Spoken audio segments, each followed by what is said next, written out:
প্রিয় বন্ধুরা, কেন ইবলিস শয়তান আজও পর্যন্ত হজরত মুসা আলাইহিসসালামের কবর খুঁজে বেড়াচ্ছে? ইবলিস শয়তান যদি মুসা নবীর কবর খুঁজে পায় তাহলে কি হবে?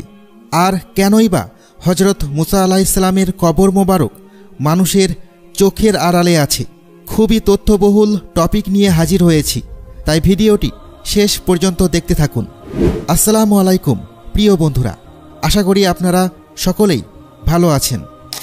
প্রিয় বন্ধুরা, ইসলামের ইতিহাসে হজরত মুসা আলাইহিসসালাম সকল নবী রাসূলদের মধ্যে একজন বিশিষ্ট নবী এবং আল্লাহর মনোনীত একজন বিশেষ পয়গম্বর ছিলেন। হজরত মুসা আলাইহিসসালামের মহত্বের কথা কুরআন মাজিদে সবচেয়ে বেশিবার উল্লেখ করা হয়েছে। কুরআন মাজিদের ৩০ পারার মধ্যে ২৮ পারাতেই মুসা আলাইহিসসালামের কথা বলা হয়েছে। ৩৬টি সূরায় তার নাম ১২০ বার এসেছে। নবী রাসূলদের মধ্যে হজরত মুসা আলাইহিসসালামকে সবচেয়ে বেশি সংখ্যক মোজেজা আল্লাহ তাআলা দিয়েছিলেন। কুরআনে হজরত মুসা আলাইহিসসালামের ফজিলতপূর্ণ জীবন এবং তার ইসলাম প্রচারে অবদান অনেক শ্রদ্ধার সাথে বর্ণনা করা হয়েছে। কিন্তু খ্রিস্টানদের ধর্মীয় কিতাব বাইবেলে কিছু আয়াতে হজরত মুসা আলাইহিসসালামের ব্যাপারে একেবারে ভিন্ন কথা উল্লেখ করা হয়েছে। বাইবেলে হজরত ঈসা আলাইহিসসালামের উম্মতের সামনে অন্যান্য সব নবীর উম্মতদেরকে কম নিয়ামতপ্রাপ্ত বলে আখ্যায়িত করা হয়েছে। বাইবেলে ভাগ্য নির্ধারণ সম্পর্কিত আয়াতে এই কথা উল্লেখ আছে যে হজরত মুসা আলাইহিসসালাম তার উম্মতদেরকে মিশর থেকে বের করে অনেক বড় ভুল করেছিলেন, যে অপরাধের কারণে আল্লাহ তাআলা তাকে শাস্তি দিয়েছিলেন। বাইবেল অনুযায়ী আল্লাহ তাআলা হজরত মুসা আলাইহিসসালামকে ওই জায়গা দেখিয়েছিলেন যে জায়গা তার পূর্বের নবী রাসূলদেরও জায়গা ছিল, যেখানে তাদের উম্মতেরা বিস্তৃত ছিল। আল্লাহ তাআলা হজরত মুসা আলাইহিসসালামকে ওই স্থান দূর থেকে দেখিয়েছিলেন এবং তাকে কখনও সেই স্থানে যেতে নিষেধ করেছিলেন। ধারণা করা হয় বাইতুল মুকাদ্দাসে মুসা আলাইহিসসালামের মৃত্যু হয়, কিন্তু তার কবর কোথায় তা আজও জানা যায়নি। খ্রিস্টান মাজাবের ইলমে কিতাবে উল্লেখ করা হয়েছে যে শয়তান হজরত মুসা আলাইহিসসালামের কবর এখনও খুঁজছে। এটি আসলে বাইবেলের নিউ টেস্টামেন্টের কিতাব, যা মূলত এই তথ্যের উপর প্রতিষ্ঠিত। সেখানে এটি বলা হয়েছে, কিন্তু ফেরেশতা মিকাইল আলাইহিসসালাম হজরত মুসা আলাইহিসসালামের লাশকে নিয়ে ইবলিসের সাথে দ্বন্দ্ব করার সময় ইবলিসের বিরুদ্ধে নালিশ করার সাহসিকতা দেখায়নি, কিন্তু এটা বলেছিল যে তোমার উপর আল্লাহর লানত বর্ষিত হোক। কিছু খ্রিস্টানদের মতে এই আয়াতকে কোনোভাবেই অবহেলা করা যায় না। অত্যন্ত গুরুত্ব সহকারে এই আয়াতটি পর্যবেক্ষণ করা উচিত, কারণ এই আয়াতেই আল্লাহ তাআলা এবং ইবলিসের মধ্যে হজরত মুসা আলাইহিসসালামের কবরের অবস্থান নিয়ে এক বিস্ময়কর লড়াইয়ের দৃষ্টান্ত বর্ণনা করা হয়েছে। আর এক দলের ভাবনা হচ্ছে এই রকম যে ইবলিস হজরত মুসা আলাইহিসসালামের কবর এই জন্য তালাশ করছিল যাতে করে সে তার দেহ মোবারককে কবর থেকে উঠিয়ে তার লাশের সম্ভ্রম ছিনিয়ে নিয়ে বেইজ্জতি করতে পারে। খ্রিস্টানরা এটাও মনে করে যে মুসা আলাইহিসসালাম অনেক বড় একটি পাপ করেছিলেন, আর তা হচ্ছে তিনি বনি ইসরায়েলদের উন্নত জীবনযাপন এবং উত্তম প্রতিদানের আশা দেখিয়ে নিজের লাভের জন্য বনি ইসরায়েল কমকে সেখান থেকে বের করে নিয়ে এসেছিলেন। আর এ কারণেই আল্লাহ তাআলা তার থেকে তার সকল মোজেজা ফিরিয়ে নিয়েছিলেন এবং তার জীবন কেড়ে নিয়েছিলেন। আর এটাও বিশ্বাস করে যে আল্লাহ তাআলা হজরত মুসা আলাইহিসসালামের কবরকে গোপন করে রেখেছেন, যাতে শয়তান কখনও তার কবরকে খুঁজে না পায় এবং সেখান থেকে তার লাশ উঠিয়ে বনি ইসরায়েল কমকে মিথ্যা কথা বলে আবার পথভ্রষ্ট না করতে পারে।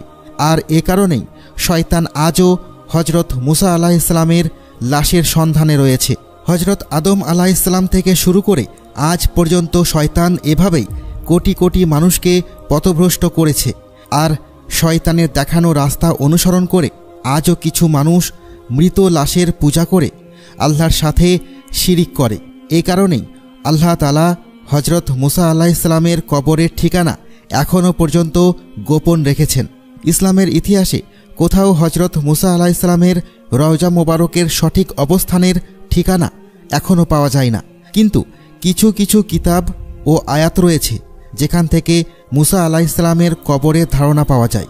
যেমন বুখারী শরীফে বর্ণনা রয়েছে, হজরত আবু হুরায়রা রাদিয়াল্লাহু আনহু থেকে বর্ণিত হয়েছে, রাসূলুল্লাহ সাল্লাল্লাহু আলাইহি ওয়াসাল্লাম বলেছেন, মালাকুল মওতকে মুসা আলাইহিসসালামের রূহ কবজ করার জন্য পাঠানো হয়েছিল।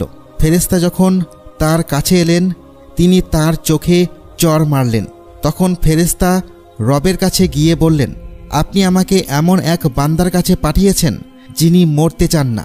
আল্লাহ বললেন, তুমি তার কাছে ফিরে গিয়ে বলো, সে যেন তার একটি হাত গরুর পিঠে রাখে। তার হাত যতগুলো পশম থাকবে, তার প্রতিটি পশমের বদলে তাকে 1 বছর করে আয়ু দেয়া হবে। মুসা আলাইহিসসালাম বললেন, হে রব, তারপর কি হবে? আল্লাহ বললেন, তারপর মৃত্যু। মুসা আলাইহিসসালাম বলেন, তাহলে এখনই হোক। তখন তিনি একটি পাথর নিক্ষেপ করলে যতদূর যায় বাইতুল মাকদিসের ততটুকু নিকটবর্তী স্থানে তাকে পৌঁছিয়ে দেওয়ার জন্য আল্লাহ তাআলার কাছে নিবেদন করেন। আল্লাহ রাসূল সাল্লাল্লাহু আলাইহি ওয়াসাল্লাম বলেছেন, আমি সেখানে থাকলে অবশ্যই পথের পাশে লাল বালুর ঢিলার কাছে তার কবর তোমাদেরকে দেখিয়ে দিতাম। একটি বর্ণনা থেকে এটাও জানতে পারা যায় যে হজরত মুসা আলাইহিসসালাম তার শেষ সময় টিলা পর্বতের কাছে অবস্থান করেছিলেন এবং তিনি প্রার্থনা করেছিলেন যাতে তার মৃত্যু বাইতুল মুকাদ্দাসে দেওয়া হয়, যেখানে তিনি হিজরত করে ফিরে আসছিলেন। তিনি নিজের কওমদেরকে বলেছিলেন যাতে তাকে মৃত্যুর পরে বাইতুল মুকাদ্দাসে সমাহিত করা হয়, কিন্তু তাকদীর এরকমটা হতে দেয়নি। সে একটি পাথর ছুঁড়ে মারলে যত দূর যায় তার থেকে বেশি দূরে আর যেতে পারেনি। এজন্যই মহানবী সাল্লাল্লাহু আলাইহি ওয়াসাল্লাম বলেছেন যে যদি আমি ওখানে থাকতাম তাহলে ওই পাহাড়ের নিচে তার কবর মোবারক দেখিয়ে দিতে পারতাম। আরও একটি বর্ণনা হতে এটাও জানা যায় যে একদা হজরত মুসা আলাইহিসসালাম একটি কবরের পাশ দিয়ে যাচ্ছিলেন। তিনি দেখলেন সেখানে একজন ফেরেশতা একটি সুন্দর কবর খুঁড়ছে। তিনি এত সুন্দর কবর দেখে মুগ্ধ হয়ে গেলেন এবং জিজ্ঞাসা করলেন, হে ফেরেশতাগণ, এটি কার কবর? তখন ফেরেশতারা বলল, এটি আল্লাহর একজন নেক বান্দার কবর। তুমি যদি চাও এই কবরটি তোমার হোক তাহলে তুমি এখানে শুয়ে পড়ো। আর হজরত মুসা আলাইহিসসালাম ঠিক তাই করলেন এবং সেই কবরেই তিনি শেষ নিঃশ্বাস ত্যাগ করলেন এবং ফেরেশতাগণ তাঁর জানাজা পড়িয়ে তাকে সমাহিত করলেন।